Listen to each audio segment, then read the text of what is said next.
네, 최순실 게이트를 수사하고 있는 검찰이 제3자 뇌물죄 입증을 위해서 파상 공세를 펼치고 있습니다. 네, 검찰은 어제 롯데와 SK 그리고 기획재정부와 관세청을 전격 압수수색한 데 이어서 오늘은 면세점 임원 등을 불러 조사할 예정입니다. 네, 검찰 특별수사본부에 나가는 취재기자 연결합니다. 조용성 기자.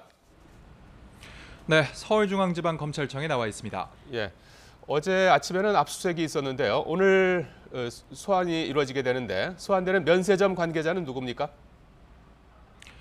네, 검찰은 오늘 SK 워커힐 면세점 상무 신모 씨를 소환해 조사합니다. 신 씨는 SK 네트워크스에서 면세사업 지원 담당을 맡았고 SK가 면세점 재입찰에 실패한 뒤에는 최고 경영자 직속 TF를 책임져 오기도 했는데요. 검찰은 신 씨를 상대로 서울 시내 면세점 사업을 정부가 추가하기로 발표한 과정에 SK를 상대로 특혜가 있었던 것인지 집중 조사할 방침입니다. 앞서 서울 워커힐 면세점을 운영하던 SK는 지난해 11월 재허가에서 탈락했지만 올해 4월 정부가 다시 신규 사업자 4곳을 선정한다고 발표하면서 특혜 의혹이 불거졌습니다. 검찰은 앞서 어제 SK 수펙스 추구협의회와 롯데 정책본부를 압수수색했습니다. 또 세종시에 있는 기획재정부와 대전에 있는 관세청 사무실도 압수수색 대상에 포함되는데요. 모두 면세점 사업권과 관련한 의혹 때문입니다. 특히 이번 압수수색 대상에는 기획재정부 최상목 1차관실도 포함돼 있었는데요. 최 차관은 특히 구속 기소된 안종범 전 수석이 청와대에 있을 때 비서관으로 일한 경력이 있고 미르와 K스포츠재단 출연금 모금에 실무적으로 관여해 안 전 수석이 기소될 때 공소장에도 이름이 여러 차례 거론된 인물입니다. 검찰은 올해 2월과 3월 두 기업의 총수가 박근혜 대통령을 만난 자리에서 면세점 인허가와 관련한 부정한 청탁이 있었는지를 조사하는 것으로 전해졌습니다.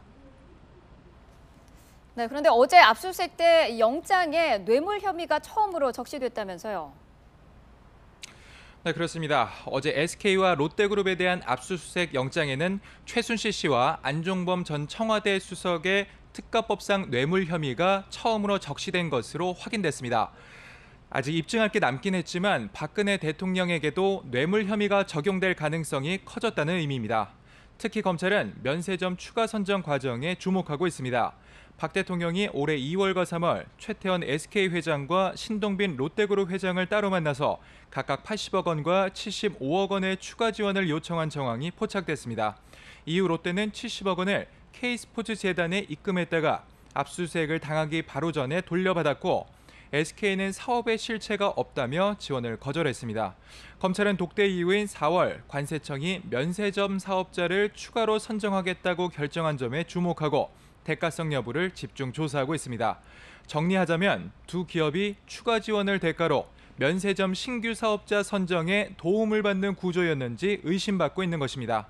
검찰 관계자는 이번 압수수색이 최순실 씨와 안 전 수석 등 관련자의 추가 범행을 확인하기 위한 것이라고 밝혀 확인될 경우 뇌물죄로 추가로 기소할 방침임을 내비쳤습니다.